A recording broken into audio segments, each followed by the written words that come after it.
मैया गे मैया की रे ससुराल जाए के बड़ी मन करो है। कहल रे मन नहीं लगो है मैया, मौगी के मुहा देखला बड़ी दिन हो गए। अरे बेटा भुलाए जमी रास्तवा हाउ देखल, बच्चे में तोर शादी भेलो कहियो गेबो नहीं कली। आगे पुछले पुछले चल जीवी ना मैया तो चिंता काहे करो।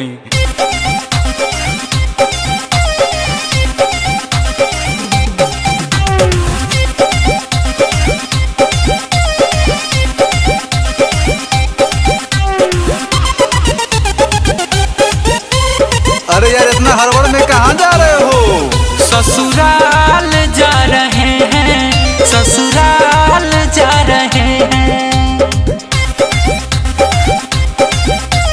अरे भाई कौन सा गांव जाना है, कुछ तो पता होगा। शादी में आए थे देख नहीं पाए थे, कम था मेरा उम्र। रामपुर से आगे था श्यामपुर से पीछे था, बीच में था एक नहर। अरे ये तो बाहर का लोकेशन बता रहे हो। अरे नहीं नहीं, मेरा ससुराल तो जमुई के आसपास। क्या? अरे दाएं की बाएं किधर से जाए रास्ता भुला रहे हैं। अति बाबा कहाँ देबो?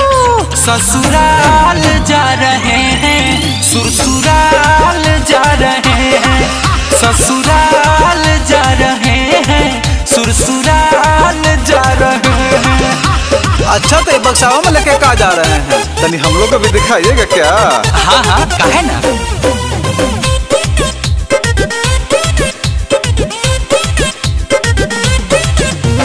आप लोग से भैया क्या बोले झूठ, बीबी का साड़ी है साली का सूट, लेके न जाएंगे जाएगी रूट, जाएंगे पक्का विश्वास है या टूट। अच्छा लगता है साली से भी खूब प्यार करते हैं ना।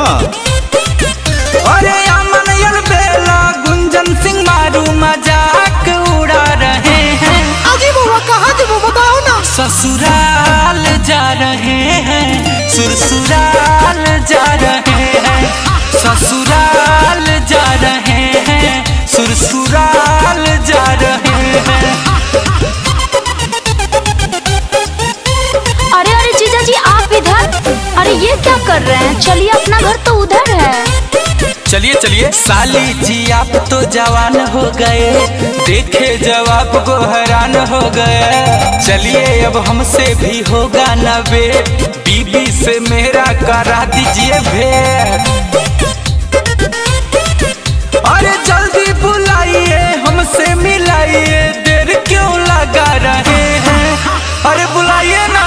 ससुराल आ गए हैं, ससुराल आ गए हैं, ससुराल आ गए हैं, ससुराल